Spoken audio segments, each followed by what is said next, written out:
Hello, everyone, and thanks for tuning in to Destiny Unplugged, the voice of our generation.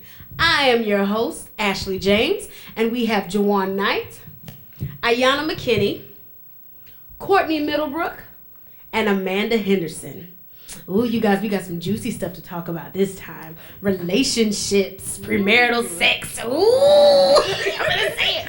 All right, so first thing we're gonna talk about is relationships, and I would like for us to look at it two different ways. Also, relationships with, boyfriend, girlfriend, friendships, and also your relationship with Christ. So first thing, we're gonna kick it off to Juwan. Of course. Yes. You got to represent for the men. All right, but we're going to kick it off with you, Juwan. And just tell me a little bit about what you feel about relationships in general. It's a gift. It's a gift given. It's a gift given to us by God. That's what I think. A gift as in, what do you mean? As to be able to be like, I have this one person that is going to help me and to move me and to make me better in my life. And I just think it's a gift from God to us men. So you're talking about relationships in the natural? Yeah. As in okay, I just want to make sure I clarify. That's all, go ahead. Now, I know I'm directed to, men and women because we also have relationships amongst our family. Right. We have relationships between, friends that we just have, that friendship amongst us, ourselves and whatnot. We have relationships with our co-workers and whatnot. So it just depends on what type of relationship that we're talking about right now. Well, we're going to get to the good stuff. We're gonna get to that relationship between man and woman. All right, Amanda, go on, kick it off, girl.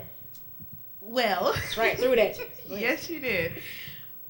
A relationship between men and women, I'll take it and throw it with, I guess, as far as like a Christian perspective. Good.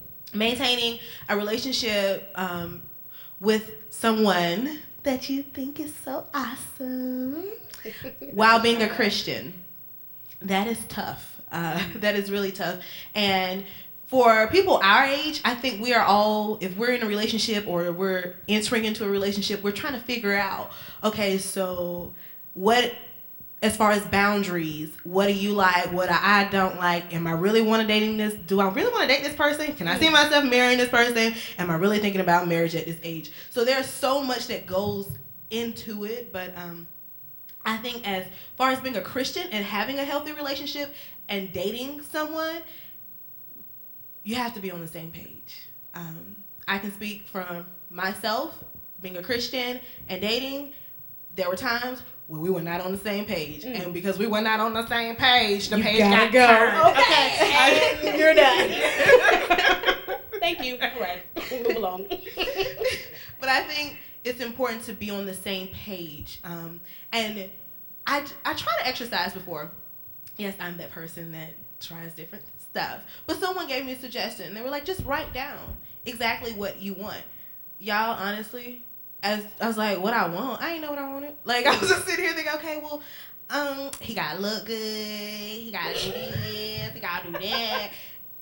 None of it was all surface level stuff. But as I've grown and matured, I realized surface level stuff means nothing in maintaining a healthy relationship. Because surface level, a guy can tell you, hey, I'm a Christian. I'm like, okay, check, he's a Christian. But do you have a relationship with Christ? So, I think being on the same page and defining that with an individual that you're interested in. Okay, well, of course, when you're dating somebody, some people would say that there's a right way and there's a wrong way to date. Now, I would definitely say that there's a right way and a wrong way for Christian youth to date. Now, I don't know about people in the world, they do what they do, and that's fine. You know what I'm saying? But for us young Christians, who there are standards for us as to what we're supposed to do and what we're not supposed to do in a relationship, what would you say would be a characteristic of dating the right way, Ayanna? Dating the right way. Okay. Well, first and foremost, I feel like dating the right way should include God. Like Amanda was saying, you should be on the same page. If you say you're a Christian, do you have a relationship with Christ? 1. 2, do you both... Because, I guess the point of dating is to get married, or eventually that is the end goal. So when you talk about dating, or when you talk about getting into a relationship with somebody, is that not necessarily not marriage is the only thing on your minds, but is that going to be the thing that you guys are looking towards, if that makes sense. I see Juwan's face. I was like, I see it. What is the face for? I can see it. I can see What it. is the face for? I feel okay. Dating and relationships are two different things. Okay. Dating is me seeing you, we want to go have a bite to eat. But what? Relationships is me seeing you when we having time to spend. But you gotta think about it. But you have to. Dating leads up to a relationship. Exactly. Why Of you course. you don't meet All somebody. dating does not lead to a relationship. You don't just meet somebody and say, "Hey, I'm gonna be." Well, some people do this, but I don't think you should do this. This is the mistake that we make, and that's probably the wrong way to date. But what I'm saying is that, yeah, Dating with a purpose. yes, A dating right with a way purpose. would be to date with a purpose. If there's you guys are you're talking to someone or you're dating, you establish what is the purpose of this relationship, because you do have some relationship. We just went to eat, we kicked, I got what I wanted, bang, out. Like, I feel like that's just wasting time. What are you dating for if you're not going to make this official eventually later, much later down the line? Like, I just don't understand that. I mean, okay, I'm gonna keep it like this right here. I know. Keep it real. Keep I it know real. Keep it some real. females and some guys like myself. I put on a 90-day basis. A 90-day basis? Yes, 90-day basis. 3 months. 3 yeah. 3 Okay. months. That 3 months is going on. It's where I am evaluating myself and you to see if I'm gonna be compatible with you for the next 3 months. Okay. Now. So, ladies, you have a short leash with this one. He said 3 months and you're out. But go ahead. I mean, Yes, sir. really, Go 'cause ahead. really, it's me. Honestly, me. It's like, okay, if I say I don't like this certain thing, and you do it and you keep doing it to me and whatnot, then I get a little agitated with you to where I'm gonna be like, oh, the 3 months is up. It's time for you to go ahead and go. You know what I'm saying? But then on the flip side, you do that, and then we say, oh, I don't like that. Or vice versa, if you tell me you don't like that, what I did and whatnot, you know what I'm saying? And I stop it, and you stop it, and then, we keep on, moving and progressing and whatnot. Then, that 3 month period can be a year's period, or maybe 2 years period, or maybe marriage, you know what I'm saying? But marriage is way far from my mind right now. And So, Y'all jump in there. It's a free roll. Y'all do it. Go ahead. What you got? I just feel like once you establish that relationship with God 1st, He can lead that person to you, or lead you to that correct person that He sees as, capable or compatible to you, for your lifestyle. That's just how I feel. Of course. But, that's why I said that 90-day period, that 3 month period. You didn't have to 3 days. Good gracious. no, you only get 3. That's just how I feel, and I think God will show me the right, if she's correct for me or she's not correct for me, So I just feel like that 3 month period. What if it lasts longer than 3 months, though? It is what it is. It's gonna last longer than 3 months. I hope it lasts more than 3 months. Sometimes 3 months is not long enough. But sometimes they need to be 3 months. Probably don't need to be a month. I mean, we've all had those relationships. Yes. Shouldn't have even done it. Amen. All right. I just say put like what I want to put is it's just time. I want to say time lost. It's just you don't want to lose any more time than what you already have. Okay. That's how I can understand that. Okay. Well, one thing I will say is that I know when I'm, talking to a person, one thing that I guess somebody has told me that is a fault of mine is that I put myself out there. And I don't mean as in, oh my God, I'm in love with you. No. I mean as in, this is what I expect from you. If you're going to be in my life, I'm going to let you know this is the criteria. Because like you said, I actually know what I want now. And I'm gonna be like, okay, this is this. Now, is it a checklist? No, it's not a checklist. But it's like, you don't want me just doing whatever to you. Like you said, if I tell you I don't like something, and then you keep doing it, obviously you're not the one for me. You know what I'm saying? Okay, that's just how I feel about it. I mean, down the road, I'm like, oh, be blessed. All right. But, all right, so next thing we're talking about, which actually, oh God, so y'all know, like I said, this is the juicy stuff. This is the premarital sex and the shacking up. Oh, no. Shacking up, living with somebody, doing all the things that married people do, but you have not taken that stroll down the aisle or to the courthouse. Letting everybody know. That's what it is. So, I want to start off with this one. This shacking up. Honestly, I don't understand the whole point of shacking up.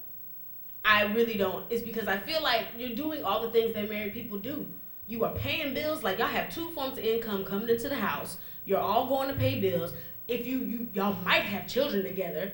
That seems like married people things to me. But it seems like a lot of people are scared of that commitment, and they like that freedom of being able to, well, we wasn't tied, so I can go ahead and do what I need to do. But a lot of couples who are shacked up and have children forget you can't just cut out when you want to because you have kids. You have a lifetime commitment. And so the whole premise of shacking up, it just does not. I don't know. Like, what do you? This the thing now. That's what we do. We have kids and we move in together. That's what we do But now. why? I mean, if you agree with, it's like this. If you agree with moving in with me, you know what I'm saying? You might as well just come on along and then we can start a family and whatnot. I don't know if I'm gonna put a ring on the check, but Wrong. You may see, but that's the thing. that is an issue. But you gonna come in the house with me and you gonna already agree to move in with me. Why should I put a ring on it? But see,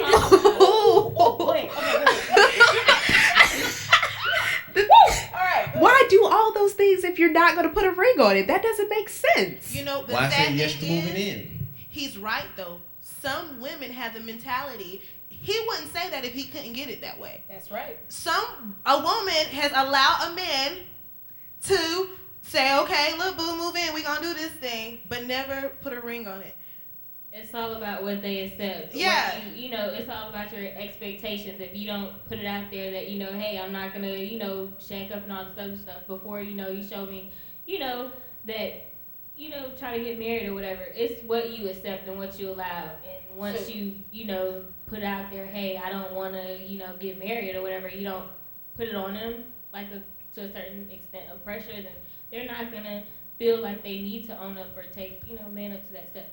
And I will say this. Someone just said this to me recently. They had been dating other people before, and they were having sex. And because they were having sex, that commitment to even think about marriage didn't cross their mind. Why? They were doing what married people do. So if I'm not expecting a ring or a marriage or a lifetime commitment, what's the point? Like, what's the point of even dating if we're just, but that's the way I view it. Some people are okay with doing stuff, you know, okay, hey, look, this is my sugar daddy or whatever, call him what you want.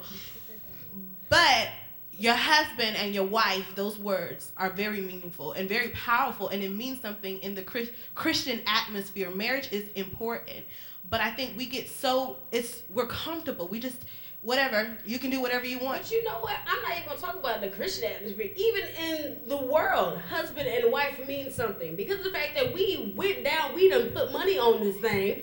We have exchanged these vows. That means something. That means something in a legal system.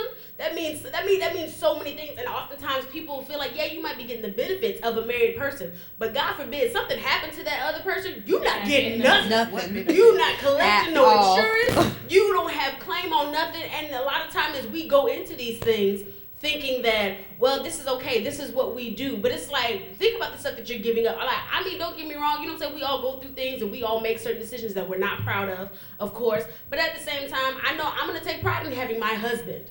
Because I'm like, we worked on this thing. We made it all the way down. We said, I do, and we going to keep doing it till Jesus comes to get us. I'm like, that's how it's going to be. But I feel like our value and our outlook on marriage has decreased. That's what I feel like. And I know it's because a lot of times we don't see both parents in the household. I know that's an issue. We see single parent homes. Because like I said, it's not always single mothers, but there are some single fathers out there too doing their thing. Big ups to y'all. But what I'm saying is that it's like, so the whole institution of marriage, and I hate saying it that way, but the whole concept of marriage, of actually wanting to spend your life with one person and not be worried about, oh, I'm not going to get the sample from this bag. Sampling isn't always it's not always the best thing. But when you have something that you know works, you know with this person it's going to be good, man, please, you better hold on to what you got. I don't know about all of that because there's a lot of fish out there in the sea. You know what I'm saying? So you gonna play devil's advocate? I just think it's I just think that, you know, I just feel like if you're gonna move in with me, I don't think I should just put a ring on. I think I should just, you know, we do us, and then if the world ends, then we're still together. Hey, we'll still be No, wait, I got a question. Ooh, go ahead. If you weren't having premarital sex, would you think about marriage with someone? Would it come across your mind? Not you specifically, but we're No, gonna I talk don't about think the so. average man. I don't think so. But does it come if? Not at all. Because No. not let me taste the cookies, I can't do it. So try it before you buy it. Whoa. Negative, So you mean to tell me I'm low key damned if I do and damned if I don't, to be completely honest? Because if I don't let you taste it, that means no. But if I do let you taste it, Still The thing is, it's gonna. This is That's selfish. This is big old feel. This is big old feel for a guy to swallow, for a female to say, no, you're not touching me until. Get over your ego. I tell them all, get over your ego, because if you want something that's worth having, you're going to work for it. And I'm tired of it. Like, it's often like, well, I don't want to get with nobody because she's spreading it around town. But you sampling from the same plate. I mean, looking like you can't say nothing. That's how I feel. I just feel like, what is the point? Like, I work 9 to 5. I don't have time to. Double standard. Yes. Double standard. Exactly. That's what it is. Exactly. Double standard. And I'm just like, that's I'm sorry, that's preposterous to me. I'm sorry, y'all done upset my spirit. Oh, yeah, okay, all right, whew, wonderful, okay. Well, you know what, actually, moving right along, we got some good stuff going here today, we really do, moving right along. Yes. We're going to talk about Christians in social media. Y'all know Twitter, Vine, Facebook, Instagram, what is it, Tumblr? There's some other LinkedIn. ones out there, and there's some other things out there. Tag. LinkedIn. Yeah, LinkedIn. Like that, LinkedIn is another one. Yeah, Okay, I wasn't ChristianMingle.com. sure. What? ChristianMingle.com. They do have ChristianMingle.com, Yes. but that's not moving on. He heard me. Anyways, but what do you guys feel? And like I said, anybody feel free to jump on this. Do you feel that as Christians as a whole, do you feel that we're maximizing these tools, or that we're using these tools to actually, that they're ending up hurting the church and our message? I do think it hurts the church and the message, I think it does, because if you notice on Facebook, it has this little section in your About Me that says, what's your religion? And most of us put, or if we are Christian, we'll put Christian. But there we are with our pictures in the club, or there we are with our pictures with our beer in our hand drinking, and there's our pictures with us smoking or doing whatever. So if we're supposed to model the Christian lifestyle and we're supposed to live as holy and righteous as possible, but we're sitting here doing these adverse things and actually making it known to the public that we're doing these adverse things, yes, that is indeed hurting the church image, that is hurting us as Christians, it just throws our look all the way off. Now, I understand that we make mistakes, and I understand that some of us are not as mature yet, but I just think we need to be mindful of what we do post on Facebook or Twitter, or whatever we have as our social media, because we have an image to portray. Okay, so you say image to portray. I would like for us to be careful with that, because oftentimes it doesn't allow the person to be who they really are. And I am a Christian, but like I said, I am still young. So I feel like it's about finding the balance. Yes, somebody did something to you. Yeah, I'm going to be mad. I'm going to want to talk about it. But at the same time, I probably shouldn't go on Facebook and be like, this so-and-so, I'm tired of people. And then it's like, don't you know Jesus? He wasn't in none of that. He wasn't in any of it. You know what I'm saying? And it's like, I don't want us to get so caught up in, I have to, Facebook page. Because Facebook page doesn't mean anything. Well, it really does. I'm just saying, like, it doesn't really mean anything, of course, because you're not with this person each and every day. But for those who I do see it on Facebook, and you say Jesus this and Jesus that, and then I see you, like, if the world sees us, you know what I'm saying? Like, what you doing out here with me? Or even vice versa. You out here saying, well, you're in my face talking about, well, I love Jesus, but then you mad. Now you on Facebook. I Facebook rant. So, you know what I'm saying? And it's like, okay, where's the Lord? Is he present? Just saying though. Only after I got that job interview and I got the job. That's the only thing. He's there. He's there. Yes, because I notice and I look at people's statuses and whatnot, and I feel like they only praise guys when they talking about them on their status. Yeah, that's true. It's like that's the only time they can pray to him or whatnot. And I just feel like this whole, not even much social media, I just feel like everything, the internet, everything, all that is the devil. Because the way that No offense, Bill Gates. Okay. The way that it's being abused is really, it hurts people because once so and so got beat up in the park and whatnot, and she need to get her wig took off her head, it's gonna be going on somebody's website in the next 5 to 10 minutes. Yeah. And then after that 5 to 10 minutes, somebody else done got it to where all these other millions of people done got it, and now this person here is looking all, and now you can't remember this person from what she did, but what she did to her. Right. Well, this is what I'll say. It's never the tool.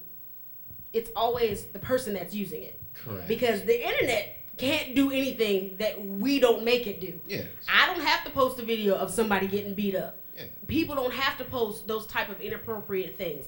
Now, it can be used for good and it can be used for bad, but the internet itself is an inanimate object. It cannot do anything that we don't let it do or that we don't put our hands for it to do. And so that being the case, we have to be mindful. And I know we talk about Christians and social media, but even just, honestly, people, it's like, say, for example, you don't know Jesus or whatever the case may be. You got to be careful because employers, when you're looking for a job, we have to be mindful that they will look at these things and see what are you about, because people put their whole lives on social media. For everybody to see. Especially Twitter. Like Twitter, you're tweeting every little thought that comes across your mind. And if I'm an employer and I'm looking to see if you might be a good employee, or I'm looking, on your Facebook or anything like that, and I see that you don't have a coherent thought in your head, no, you're not getting called back for no interview. It's going to be like, well, if you have enough dignity, if you have the audacity to embarrass our company like that, I'm not going to hire you. And oftentimes we get so caught up in the moment that we forget that these right now choices can have long-lasting consequences and repercussions. You know what I'm saying? That's how I feel about it. It's just me. I feel, though, Facebook, whatever we want to call it, Twitter, it has become a tool that not only hurts, but there are positive things that come from it. I agree that there are moments where, with Juwan, the only time I see somebody praising God is on Facebook. You were just in church and pastor was up here. Come on, ain't he good? Want to do it? Lift your hands, wave your hands. Woo! Can somebody get a lap? Can I get an amen? Can I get an amen? Can I get an amen? You ain't said nothing.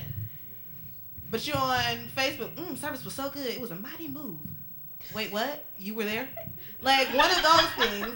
And then we have it where it's almost embarrassing to put Christian on a Facebook page, because you have those who are looking automatically, okay, she says a Christian, not necessarily judging, but because the way Christians come across, it's not even necessarily the lifestyle that they live, it's what they say and how they interact on those social media networks and sites. They are, arguing with people, and I am one for the cause. If we're gonna do it right. It's all for the cause, but we have to do what we do out of love. And so I think that's where the negativity comes in, is, we're not really spreading the love of Christ if we're talking about so-and-so, or we're judging this one for turning up and twerking, and then I just think that when it comes to that whole thing, if we're not showing the love of Christ in our everyday walk, whether it's on Twitter, whether it's in the grocery store, whether it's in the classroom, or any type of interaction, we should, as a Christian, should be showing the love of Christ. If we take that love, that genuine, sincere love, and we put that out on Twitter, and we put that out on Facebook, and we repan that on Pinterest and Instagram, that right there is an outlet to reach so many souls. But because of the way we're doing things, we can't bash people, then wonder why they won't come to church. We can't, it's like, one of those things is like, I think social media network is a great way to reach souls, if you're going to reach souls. How, as a young person trying to live for God, how do I make that differentiation? How do I keep it to where I'm still living for God? How is it that I am still that example, even though I feel like having sex with him? How is it that I still be like, well, I'm still gonna, pray, and I'm still gonna be God who you want me to be, when I feel like cursing that person out because they didn't cut me off in traffic? Or, even stuff like that, because I know that it was a struggle for myself being in the church my entire life. And then when I was old enough, I suppose, to be in the world, it was like, okay, I was pulled because I was brought up a certain way. I knew what I knew, but at the same time, there was something that I didn't know, that it was intriguing to me. And so I personally had that battle between the world and God. Now, it wasn't until I made up my mind that I was like, you know what, God, I'm going to do this for you, because honestly, you haven't done me wrong yet. But until I got to that point, for the average person, they're wondering, how do I do this? Because right now I'm literally torn. I'm still trying to be young. I'm still trying to do, you know what I'm saying? I'm trying to come to my own, and I'm trying to figure out how to live my life and all this other stuff, absent of mama and daddy. But at the same time, sometimes we equate with mother and father as in Christendom, as that's what y'all taught me. Okay, that's what y'all taught me. Thank you for the lesson. But now I'm about to go out here and do this thing. So what would you say, if anybody, what would you say to a person who is battling between the two? Like, what would you say to them? Stay humble. Stay humble how? What do you mean stay humble? You have to stay humble. Through all your trials and tribulations, by you staying humble is, I think that's the greatest test you could possibly pass. When I say that is, I just recently been, okay, I work in 6 months a job, got laid off and whatnot, okay? Didn't have a job like the last 2 months.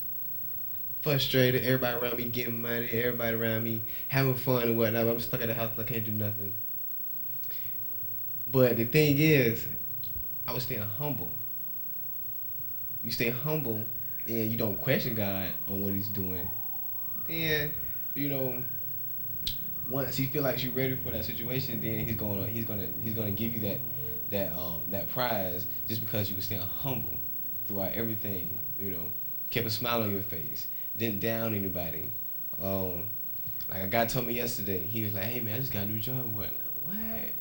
I'm proud of you, man. How much you making? I'm making about this much money. What? True, that's good for you, man. I'm not sitting up here and I'm like, go and he getting all this money and whatnot, man. He only must deserve all that. Obviously, he do deserve it. I mean, if someone's giving him that job and position, I think you should just, I think you should embrace him, say good. You know what I'm saying? I hope you do good on your job till you get promoted to make, some more money and whatnot. It's all about staying humble with yourself. Don't question. Well, one thing I would say is that for me, and I had to exercise this in my own life, was, and somebody told me this, they said, even if you don't know what you want to do, know what you don't want to do. And that actually meant a lot to me because, like I said, I am young, still young, didn't know this, didn't know that, but at the same time, I was like, well, what do I not want to happen in my life? What things do I not want to partake in?